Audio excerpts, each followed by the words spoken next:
Rizky Aprilian Trisaputro.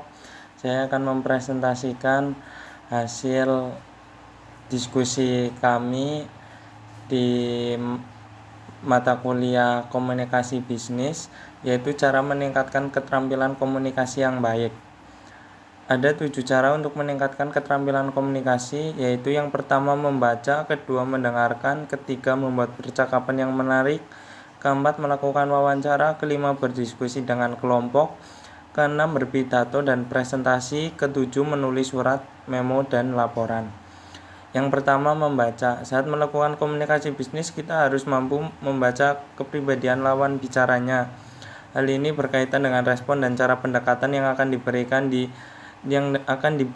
di saat komunikasi bisnis berlangsung.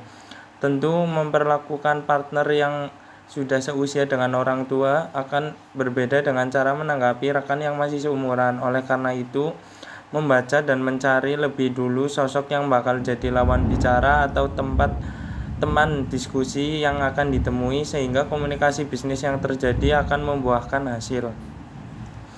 Yang kedua, mendengarkan. Mendengarkan lawan bicara sangat penting untuk tercapainya sebuah bisnis. Kemampuan mendengarkan akan membantu dalam memahami maksud orang lain sekaligus menunjukkan bahwa Anda menghargai mereka. Semakin orang lain merasa dihargai, semakin mudah membangun hubungan baik dengan mereka.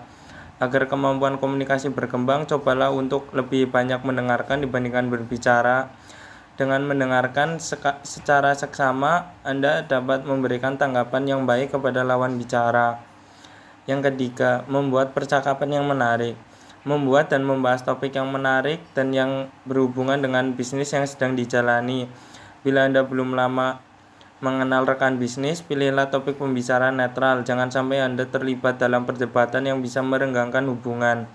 Jika mungkin, carilah topik perbincangan yang sama-sama disenangi dan disukai. Hindari perbincangan tentang agama dan politik, kecuali Anda ditanya terlebih dulu secara spesifik. Jika terpaksa membahas kedua topik tersebut, pastikan emosi Anda tidak terpancing dan pembicaraan selalu berada di jalur aman.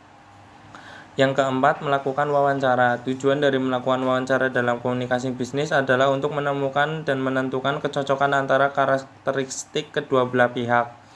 Untuk mengetahui kepribadian partner, mencari informasi relevan yang dituntut untuk tercapainya tujuan bersama.